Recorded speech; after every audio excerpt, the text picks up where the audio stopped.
उतर जाए मेरे मन की प्यास, पूर्ण होवे सगली आस। डोले नाही तुम राची, अमृत नाम जप गुरुमुख में। मन मेरे गहो हरि नाम का ओला। मन मेरे गहो हरि नाम का ओला। तुझे न लागे ताता झोला। मन मेरे गहो हरि नाम का ओला। मन मेरे गहो हरि नाम का ओला। नाम औखद सोई जन पावे, कर कृपा जिस आप दिवावे। हर हर नाम जाके हृदय वसे, दुख दर्द तिहि नानक नसे। मन मेरे गहो हरि नाम का ओला। मन मेरे गहो हरि नाम का ओला। मेरे प्यारे भाइयों, मेरे परमात्मा के प्यारे जीव हंसों, बहुत दिनों से कोई सत्संग नहीं आ पा रहा था। इसकी वजह यह थी कि मैं 1 महीने से विदेश दौरे पे था और यहाँ पे परमात्मा के प्यारे जीव हंसों को जगाने का कार्य बहुत अच्छी तरह हो रहा है। सैकड़ों लोगों से मुलाकातें हुई, बहुत से लोगों को YouTube चैनल से जोड़ा और मूल ज्ञान के बारे में समझाया। और आगे भी जो विदेशों में जाने का प्रोग्राम जो बनेगा, उसके लिए भी काफी इंतजाम किए जा रहे हैं और बहुत ही जल्दी पूरे विश्व में इस मूल ज्ञान का डंका बजाने का कार्य शुरू कर दिया जाएगा। तो माफी चाहूंगा कि बहुत दिनों से कोई सत्संग नहीं आ पाया, लेकिन इसके पीछे बहुत बड़ा कारण भी था और बहुत ही जल्दी वापस भारत आ रहा हूं। उसके बाद एक बार फिर से सत्संगों की झड़ी लगेंगी और आप लोगों का विवेक बढ़ता ही जाएगा।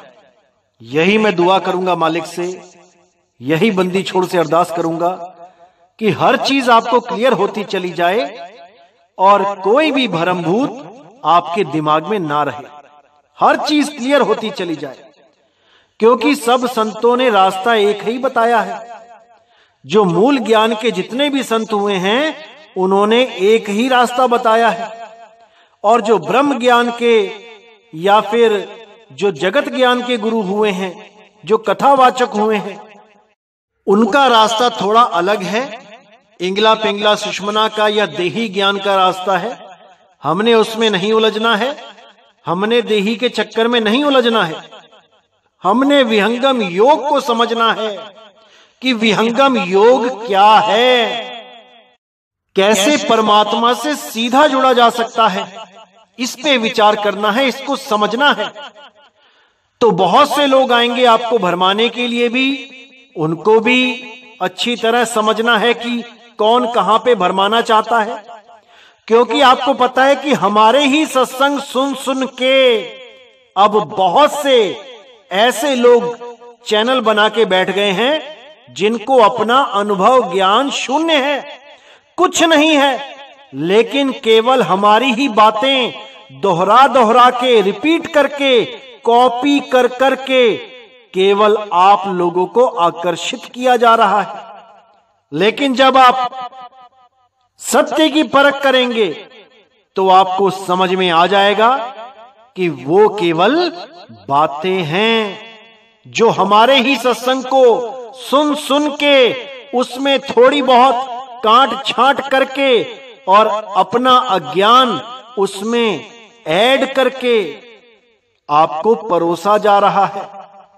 मूल ज्ञान को ना मानकर, ना समझकर अज्ञान को ही परोसा जा रहा है, क्योंकि कुछ ना कुछ तो अलग बताना ही पड़ेगा, नहीं तो आकर्षित कैसे कर पाएंगे। अब इनके चक्कर में जो पड़ जाते हैं वो लोग पड़ते हैं जिनका विवेक अभी पूरी तरह जागृत नहीं हो पाया। जैसे मैंने पहले भी बताया था कि लकड़बग्गा शेर का मुकाबला नहीं कर सकता, एक पल भी उसके सामने नहीं ठहर सकता, लेकिन शेर के बच्चे को वो नहीं छोड़ता, क्योंकि अभी उस शेर के बच्चे में इतना सामर्थ्य नहीं है कि वो उस लकड़बग्गे का मुकाबला कर सके। इसी प्रकार जो जीव पूर्ण विवेकी नहीं हो पाता है वो इन लोगों के चंगुल में फंस जाता है, अपना जन्म बर्बाद कर लेता है, क्योंकि पूर्ण विवेक जगा ही नहीं। इसीलिए मैं कहता हूं कि पहले हमारे सत्संग शुरू से लेके अंत तक सुनो और समझो। समझना बहुत जरूरी है, क्योंकि अगर आपने वाणी को सही से समझ लिया तो कोई भी काल का दूत आपको भ्रमित नहीं कर पाएगा। लेकिन अगर आपने केवल वाणी को सुना है, समझा नहीं, तो कोई भी आके आपको भ्रमित कर सकता है। तो मेरे भाइयों, अच्छी तरह समझना है, एक एक बात पे विचार करना है, क्योंकि मैं यहां कोई कहानियां सुनाने नहीं आया हूं। मैं यहां पर सब ग्रंथों का सार निकालने आया हूं, निचोड़ निकालने आया हूं, और उसी सार को मूल ज्ञान कहते हैं। इसीलिए साहिब ने बोला, सतगुरु ऐसा चाहिए जैसा सूप सुहाए, और सार सार तो गही रहे, थोथा दे उड़ाए। मैं यहां पे थोथा ज्ञान बताने नहीं आया हूं, मैं आपको केवल सार सार समझाने आया हूं। अब आप कितना समझ पाते हैं ये आपकी बुद्धि विवेक पे निर्भर करता है। मैंने तो अपना कार्य कर दिया है, समझने वाले समझ चुके हैं। अब जो नहीं समझ पा रहे हैं ये उनके पुराने जन्मों के संस्कार हैं, जो पूर्णतया जागृत नहीं हो पा रहे हैं। लेकिन जिस दिन बंदी छोड़ की दया हो जाएगी, ये संस्कार पूरी तरह जाग जाएंगे, और फिर ऐसा कोई भी अधूरा गुरु या अधूरा शिष्य उनको भ्रमित नहीं कर पाएगा, कभी नहीं कर पाएगा। इसीलिए मेरे भाइयों, आपने अपने विवेक को सदा जगा के रखना है, ताकि कोई आपके अनमोल जीवन को बर्बाद ना कर पाए। मैं बस यही अरदास करूंगा उस बंदी छोड़ से, उस मालिक से, और ये आपका ही फर्ज है कि आप हर सत्संग की गहराइयों में जाएं, एक एक शब्द पर विचार करें। मैंने जो बताना था बता दिया है, अब ग्रहण आपने करना है। और अगर आपकी कोई शंका होती है, कोई सवाल मन में आता है, तो आप उसको लिखते चले जाइए। एक नंबर सत्संग से सुनते सुनते आगे बढ़ें, और जो भी प्रश्न मन में आता है उसको अपनी डायरी पे लिखें। मैं पूरे विश्वास के साथ कहता हूं कि जैसे ही आप आगे से आगे बढ़ते जाओगे, वो लिखे हुए सारे सवाल, वो सारे प्रश्न आप स्वयं ही काटते चले जाओगे, क्योंकि उनका जवाब आपको आने वाले सत्संगों में अपने आप मिलने लग जाएगा। और धीरे धीरे इतना विवेक बढ़ जाएगा कि सवाल ही खत्म हो जाएंगे। हर चीज को आप खुद ही समझ जाओगे, क्योंकि परमात्मा ने कोई कमी नहीं छोड़ी है समझाने में, वो समझा ही रहा है। अब ये आप पे निर्भर करता है कि आप कितना समझ पाते हो। जैसे एक क्लास में 60 बच्चे हैं, तो टीचर तो समझा ही रहा है, लेकिन उन्हीं 60 बच्चों में से कोई फर्स्ट आ जाता है, कोई सेकंड आता है और कोई फेल भी हो जाता है। इसमें टीचर का कोई कसूर नहीं है, ये कसूर उस बच्चे का है जो ध्यान नहीं दे रहा।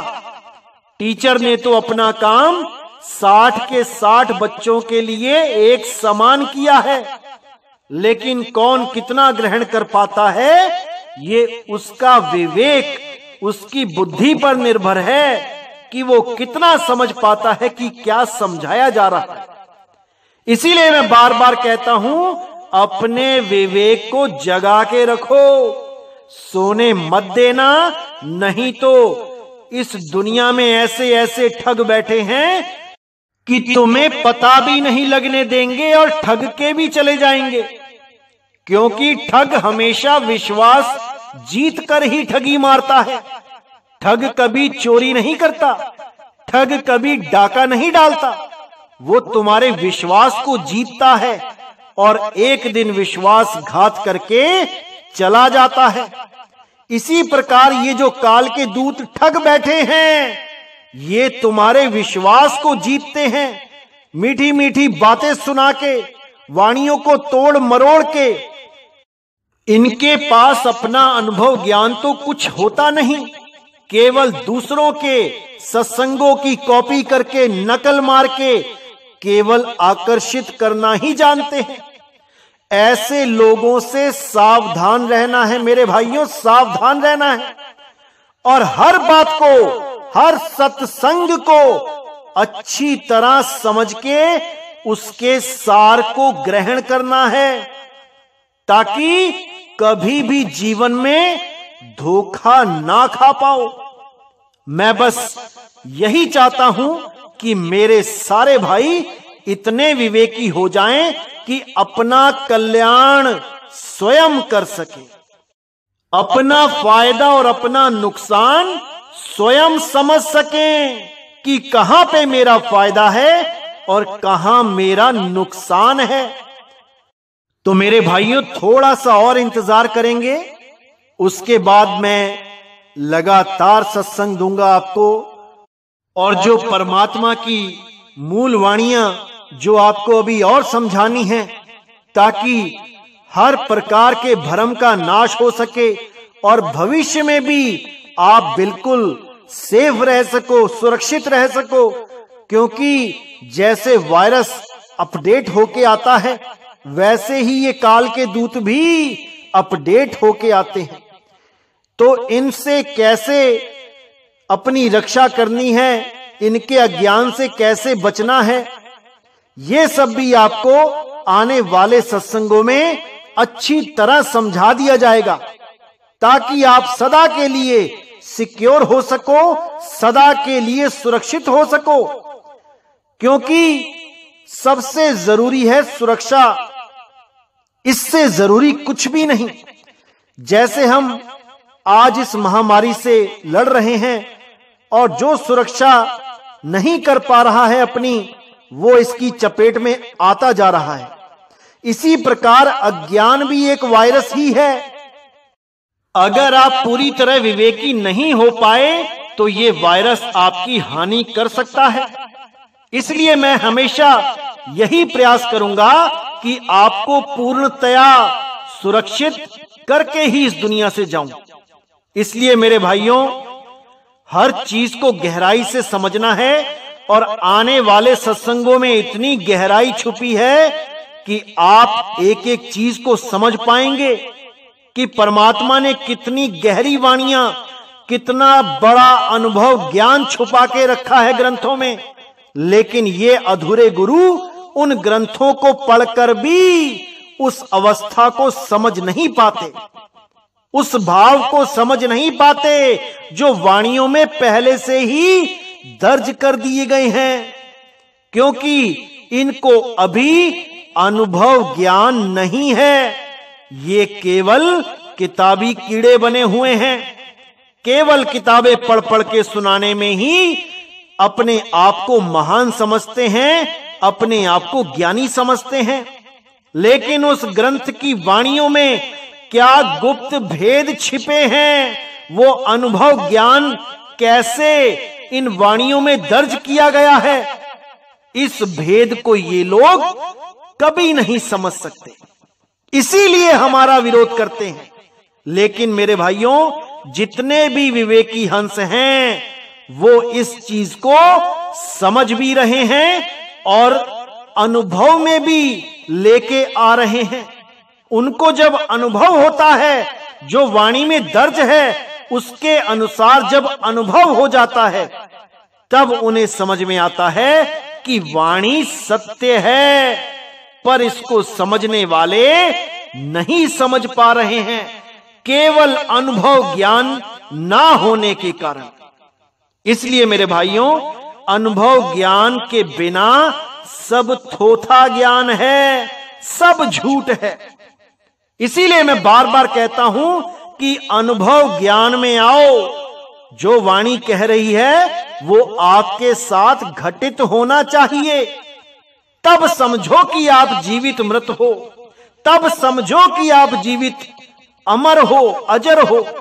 नहीं तो केवल किताबें पढ़ने से वो अनुभूति नहीं हो सकती। तो मेरे भाइयों, इसी के साथ मैं वाणी पे विराम दूंगा और कुछ ही दिनों में दोबारा से सत्संगों की लहर चलेगी और आप पूरे आनंद में रहेंगे, ये मेरा वादा है आप लोगों से। तो मुझे विदा करें। बोलिए सतगुरु बंदी छोड़ सतगुरु सत्य कबीर साहिब की सदा ही जय हो, सदा ही जय हो मेरे मालिक की साहिब बंदगी सतना।